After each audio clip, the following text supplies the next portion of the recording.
ഏവർക്കും സിനി ലോഞ്ചിന്റെ മറ്റൊരു വീഡിയോയിലേക്ക് സ്വാഗതം.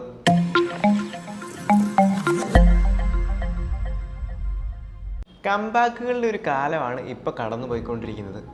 പണ്ട് സിനിമയിൽ തിളങ്ങി നിന്നവരെല്ലാം, അല്ലെങ്കിൽ ഒരു കാലത്ത് മങ്ങി നിന്നവരെല്ലാം ഇപ്പോൾ വീണ്ടും സിനിമയിലേക്ക് തിരിച്ചു വരുന്ന ഒരു കാലം. അതിപ്പോൾ അഭിനേതാക്കളാണെങ്കിലും ശരി, സംവിധായകരാണെങ്കിലും ശരി, പ്രൊഡ്യൂസേഴ്സ് ആണെങ്കിലും ശരി, അല്ലെങ്കിൽ സിനിമയുടെ ഏത് ഭാഗങ്ങളിലാണെങ്കിലും ഒന്ന് മങ്ങി നിന്നവരൊക്കെ തിരിച്ചു വരുന്ന ഒരു കാലഘട്ടമാണ് ഇപ്പോൾ കണ്ടുവരുന്നത്. അത് മലയാള സിനിമ എന്നില്ല, തമിഴും തെലുങ്കും എല്ലായിടത്തും ആ ഒരു കാര്യം നമുക്ക് കാണാനായിട്ട് സാധിക്കുന്നുണ്ട്.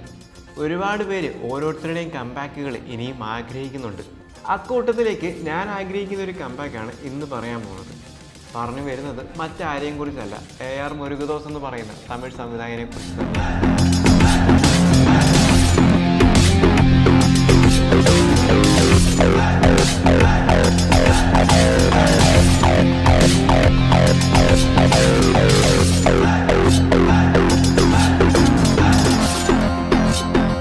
ആൾക്ക് എന്ത് കംബാക്ക് എന്നായിരിക്കും ചോദിക്കുന്നത്. കാരണം കഴിഞ്ഞ ആഴ്ചയാണ് സിക്കന്ദർ റിലീസായത്. ആൾ ഇൻഡസ്ട്രിയിൽ തന്നെ ഉണ്ടല്ലോ എന്ന ചോദ്യങ്ങളും വരാം. പക്ഷെ ശരിക്കും AR മുരുകദോസ് ആരായിരുന്നു എന്ന് അറിഞ്ഞിട്ടുണ്ടെങ്കിൽ ആ ഒരു ചോദ്യം ചോദിക്കാൻ ആർക്കും തന്നെ പറ്റിയെന്ന് വരില്ല. കാരണം ഇപ്പം എന്താ പറയുക, ഇപ്പം നമ്മൾ ലോകേഷ് കനകരാജിനെയൊക്കെ പറയൂലേ, എടുത്ത 4 സിനിമയും ഹിറ്റടിച്ച സംവിധായകൻ. അല്ലെങ്കിൽ പ്രശാന്ത് നീലിൻ്റെ കാര്യം എടുക്കുകയാണെങ്കിൽ എടുത്ത 4 സിനിമയും ഹിറ്റടിച്ച മറ്റൊരു സംവിധായകൻ. ഇനി മോളിവുഡിലേക്ക് വരികയാണെങ്കിൽ പൃഥ്വിരാജ്. അങ്ങനെ നമ്മൾ ഓരോ സംവിധായകരെ എടുത്ത് പറയും, എടുത്ത സിനിമയെല്ലാം തന്നെ ഹിറ്റടിച്ച സംവിധായകനെന്ന്. ഒരുപക്ഷെ അക്കൂട്ടത്തിൽ അല്ലെങ്കിൽ അതിനും മേലെ പെടുത്താവുന്ന ഒരു സംവിധായകനാണ് AR മുരുകദോസ് എന്ന ആ ഒരു സംവിധായകൻ. കാരണം അങ്ങേര് തമിഴ് സിനിമയിൽ നിന്ന് മാത്രമല്ല, ബോളിവുഡിലും തെലുങ്കിലും എല്ലാം ഉണ്ടാക്കിയ ഒരു ഓളം അതൊന്ന് വേറെ തന്നെയാണ്. 2001 അജിത്തിനെ നായകനാക്കി ദീന എന്ന സിനിമയിൽ തുടങ്ങി 2025 സൽമാൻ ഖാനെ നായകനാക്കി സിക്കന്ദർ വരെ എത്തി നിൽക്കുമ്പോൾ വിജയവും പരാജയവും അദ്ദേഹത്തിൻ്റെ ജീവിതത്തിൽ വന്നിട്ടുണ്ട്. പരാജയങ്ങളെ ആ വിജയം കൊണ്ട് മൂടാൻ സാധിക്കും. കാരണം അദ്ദേഹം എടുത്തു വെച്ചിട്ടുള്ള വിജയ ചിത്രങ്ങൾ അത്രയും മനോഹരമാണ്.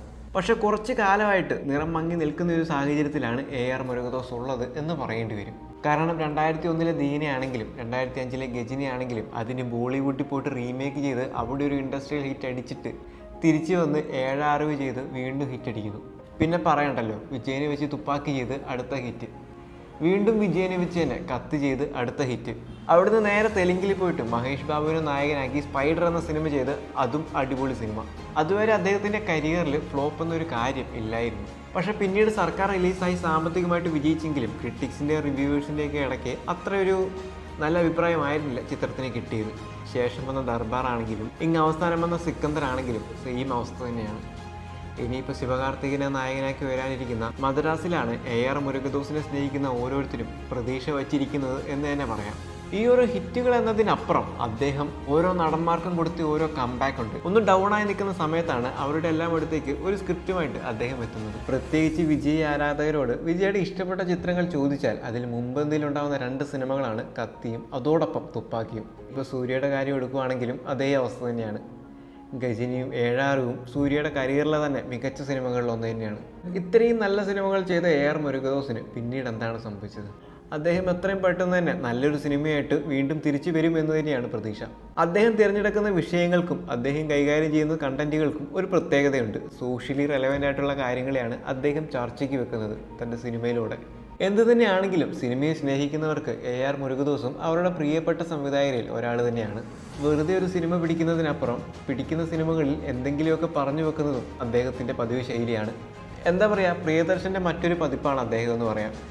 കാരണം സ്വന്തം നാട്ടിലൊരു പടം ചെയ്താൽ നേരെ ബോളിവുഡിലേക്ക് പോകും, അവിടെ ഒരു പടം ചെയ്യും, നേരെ തിരിച്ചു വരും. എന്തൊക്കെ പറഞ്ഞാലും AR മുരുകദോസ് എന്ന സംവിധായകൻ്റെ ഒരു വലിയ കംബാക്ക് തന്നെ ഓരോ സിനിമാ പ്രേമികളും കാത്തിരിക്കുന്നുണ്ട്. അത് തൻ്റെ അടുത്ത സിനിമയിൽ കൂടെ തന്നെ സംഭവിക്കട്ടെ എന്ന് ആശംസിക്കാം.